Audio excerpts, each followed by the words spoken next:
Alright, today I'm going to introduce you to Lewis structures and how to draw them.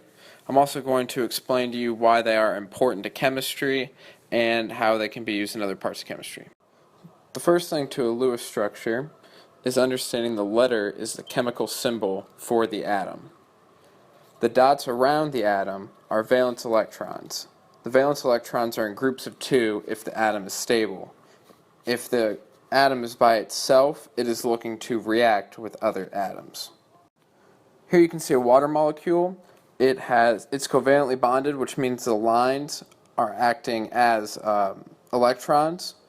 So each line is 2 electrons. So you can see the oxygen to hydrogen is 2 electrons. So that makes the hydrogen have 2 and the oxygen have 2. But with the 2 lines that the oxygen does have, that makes it 4 electrons plus the other 2 that are unpaired, which gives the oxygen 8 electrons, which means it is stable and it is covalently bonded.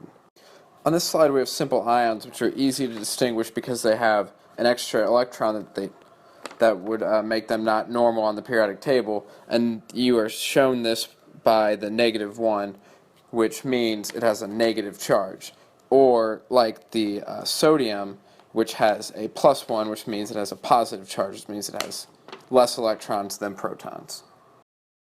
On this next slide we have an ion that is complex. It's sulfur oxide.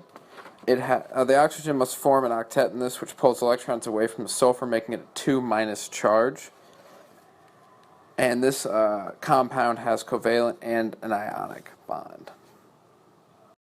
So in review, the most important thing about Lewis structures are knowing the bonds and the valence electrons of the atoms, and those 2 principles will be very helpful in the long run with understanding how action or reactions occur and other chemical systems.